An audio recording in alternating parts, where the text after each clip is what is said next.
আমরা যেতে চাই এই মুহূর্তে সিলেটে। বিএনপির ভারপ্রাপ্ত চেয়ারম্যান তারেক রহমানের সহধর্মিণী ডক্টর জুবাইদা রহমানের স্বদেশ প্রত্যাবর্তনকে আন্তরিক শুভেচ্ছা এবং স্বাগত জানিয়ে মিছিলের আয়োজন করেছে সেখানকার স্থানীয় বিএনপির সাবেক নেতাকর্মীরা। সেই খবর নিযুক্ত হচ্ছেন সহকর্মী হোসেন আহমেদ সুজাত।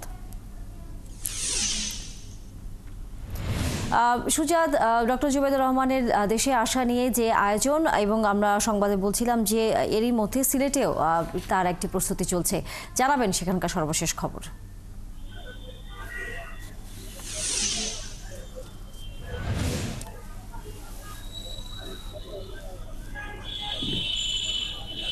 দেখুন তানিয়া, দীর্ঘ 17 বছর পর ডাক্তার জুবাইদা রহমান বাংলাদেশে ফিরছেন এবং এই তার বাংলাদেশে আগমন উপলক্ষে এই মুহূর্তে কিন্তু সিলেটের মানুষের মধ্যে একটা উৎসাহ উদ্দীপনা বিরাজ করছে।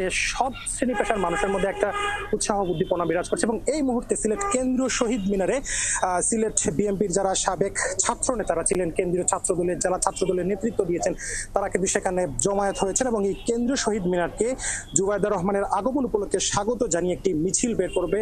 সেখানে কিন্তু সময় যত যাচ্ছে ততই কিন্তু ছাত্র নেতারা আসছেন এবং মিছিলটি কেন্দ্রীয় শহীদ মিনার থেকে শুরু হয়ে সিলেট কোর্ট পয়েন্টে গিয়ে শেষ হবে। আমাদের সাথে যুক্ত আছেন কেন্দ্রীয় ছাত্র দলের সাবেক সহসভাপতি এবং সিলেট জেলা ছাত্র দলের সাবেক সভাপতি বদরুজ্জামান সেলিম। আমরা ওনার সাথে একটু এই আগমন উপলক্ষে সিলেটের মানুষের মধ্যে কতটুকু উৎসাহ উদ্দীপনা বিরাজ করছে এবং তার নেতৃত্বে আগামী দিনে কতটুকু বাংলাদেশ এগিয়ে যাবে? হ্যাঁ, ধন্যবাদ আপনাকে। জুবাইদা রহমান আমাদেরই সিলেটের রত্ন। জানেন যে জুবাইদা রহমানের কীর্তিস্থান আমাদের সিলেটের সাউথ সুরমায়। তো তিনি আমাদের ভবিষ্যৎ প্রাইম মিনিস্টার, বিএনপির ভারপ্রাপ্ত চেয়ারম্যান জনাব তারেক রহমানের সুযোগ্য সহধর্মিণী। তিনি আপনারা জানেন এই 17 বছর, দীর্ঘ 17টি বছর ফ্যাসিস্ট তাবেদার পতিত আওয়ামী সরকারের নির্যাতনের শিকার হয়ে তিনি দেশের বাইরে অবস্থান করেছিলেন।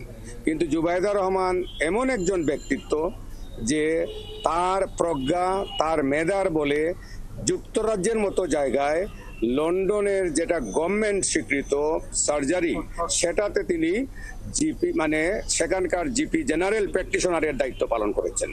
তো এই ক্ষেত্রে জুবাইদা রহমান যদি দেশে আসেন, 17 বছর পর দেশে আসছেন, তিনি শিক্ষা ক্ষেত্রে, চিকিৎসা ক্ষেত্রে, দেশের রাজনৈতিক সামগ্রিক ক্ষেত্রে উনি অগ্রণী ভূমিকা পালন করবেন। আচ্ছা, আপনাদের শোভাযাত্রাটি কখন শুরু হবে এবং এই শোভাযাত্রায় এই মুহূর্তে নেতাকর্মীরা আসতে শুরু করছে, কোথায় গিয়ে শেষ হবে? ধন্যবাদ।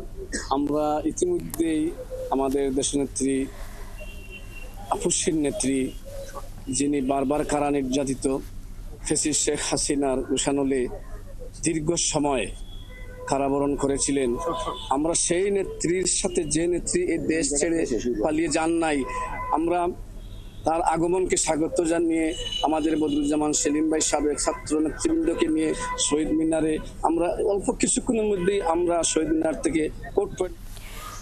ধন্যবাদ